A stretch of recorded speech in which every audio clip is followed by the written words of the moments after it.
What's going on, boys? So I wanted to make an updated version of my 3-2-6 defense that I've been running.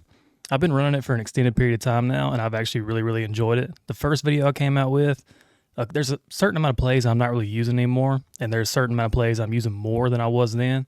So we're going to kind of go back over it, and this is going to be like an update to that video. And yeah, I think you guys are going to learn a lot. So let's get into it. So first things first, run defense. I was having a lot of trouble with run defense earlier in the year when I was running this. Pretty much that looper is really good at stopping the run, but only when it's going across from him. But at the same time, that loop is only really good coming across to the running back side. So the best way to counter that is if I just snap it like this, watch this. I'm going to try to shoot this run gap. See how I get blocked and the looper just doesn't really have anywhere to go? It still did pretty decent, but I'm going to show you how to make it better. So they're going to try to run opposite of the looper, basically. Or same size as the looper once you drag him over. But if you stand right here by the defensive end, watch this. That gap's going to open up and you can kind of shoot it, and you're not going to get blocked like you were before. So most of the time, unless it's some kind of like trip set to the opposite side, which it's really not going to be a lot of times, I'm going to stand right here.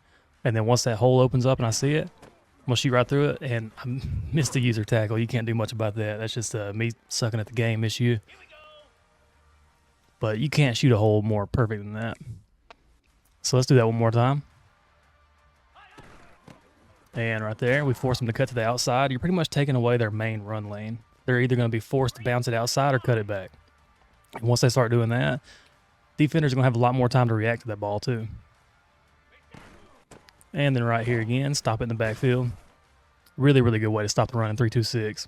And so my audibles are pretty much still the same in this. Only thing that's changed is I took DB fire out and I run cover 2 man linebacker blitz. Cover 2 man is really good in this game, especially when you have your ability set up the way I do. We'll go over that at the end of the video.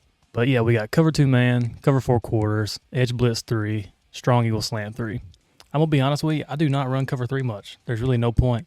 If your switch stick is good enough, I mean, you might as well just run cover 4 quarters and cover 2 man linebacker blitz. I swap between those two most of the time now. Let's start off with quarters. We'll go up against like I don't know, like a Y seal. So pretty much the same idea. You just set up your looper over here.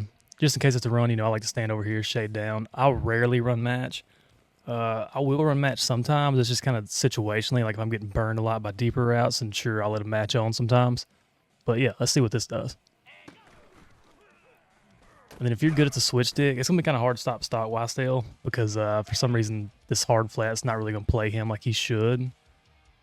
I don't know why he wouldn't just kind of get in front of him. But let's do that one more time. I may even switch on him and then take that away and then kind of swap onto the other guy. If you're good at a switch stick, it's really good. And then just watch how good this blitz is. So this looper just comes in free every time. Free, fast, and I mean, when you got that with a good cover 4 behind it, it's almost unbeatable. Like I said, though, you have to be pretty decent with your switch stick, or else you might not like this style of defense. But that's where cover 2 man comes in. If you're having a hard time switch sticking, or you're not very good at it in general, we'll audible cover 2 man blitz. And then I like to flip it, keep that looper coming in from the same side. And you just set up the exact same way. I'm responsible for the running back. If you don't want to be responsible for the running back, you can also come out here and like user jam one of these guys. So like I'll user jam this guy that's on this hitch so he won't throw it. Now he's got nowhere to go. Looper comes in free. It's really as simple as that. Let's go back to cover 2 man again. Another thing I really like to do is contain. Containing is going to make that loop come in a lot more free. And if you know they're not running the ball, say you're playing somebody that hasn't ran maybe twice all game, spread these guys too. Spread your line, left in the D-pad, up in the left stick. Looper's going to come in a lot more free. And then, like I said, cover 2 man depends. Do you want to cover the running back? Do you want to cover this guy? It doesn't matter. But what I always like to do is shade down. I mean, it's already kind of got its own like shade down since you got those 2 deep zones. But then I'll shade down and shade inside. And then say they're running like trips tight end, or like, they're running Y sail here, so that tight end's going to run a corner route. You can individually shade him. So you can press Y, X for individual, and then Ebron is a tight end, so we're going to click the button over his head, and then we're going to shade right. So now he's going to play outside leverage on him, but everybody else is going to play inside leverage. So let's see what that looks like. Pretty solid. Look how bagged that corner is. Tight end corner routes are known for being really, really good against man coverage. But check this out.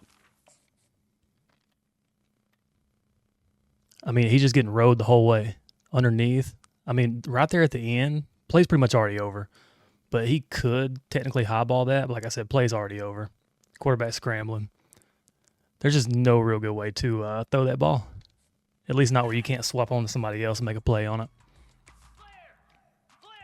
Flip it one more time.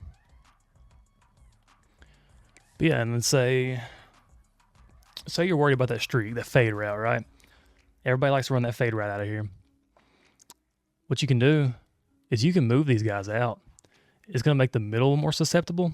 But I mean, everything's man cover, so nothing should get beat there, especially if you're shading down and inside. But if you just want to cover the sidelines a little bit better, that's the way to go. So let me individually shade him outside too again. Let's run this back. Look at that fade route. There's just no way to throw that.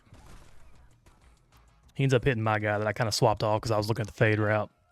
Let's try this against another play too. See, this is what I want to talk about. So notice here in bunch or trips or any of these, this safety's going to be pretty far over.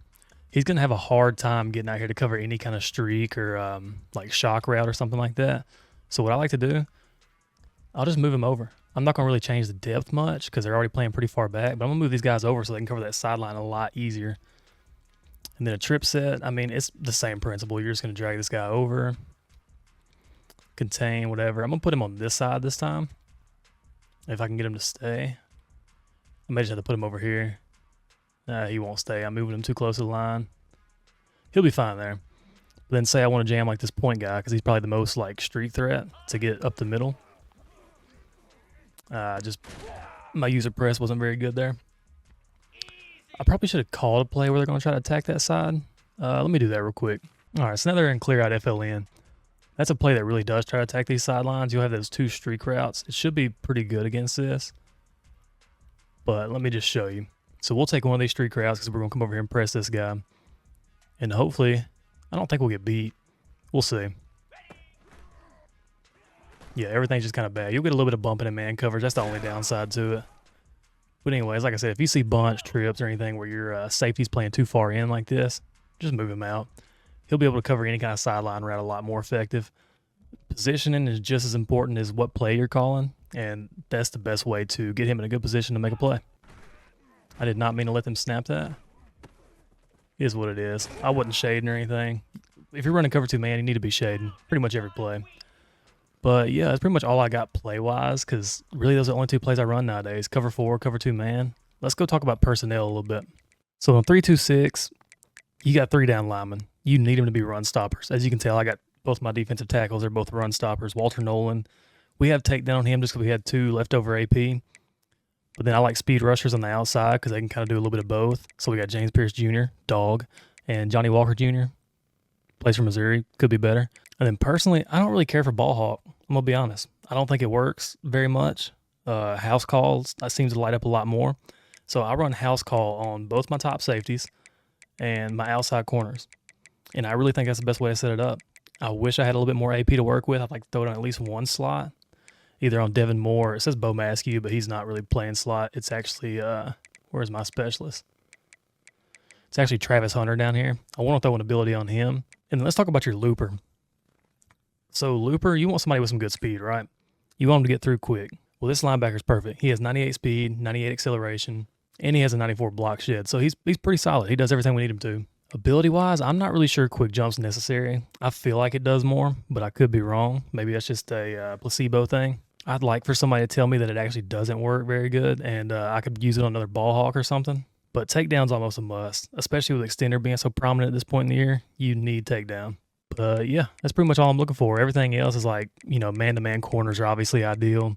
Doesn't even matter if you're running a zone, base defense or not.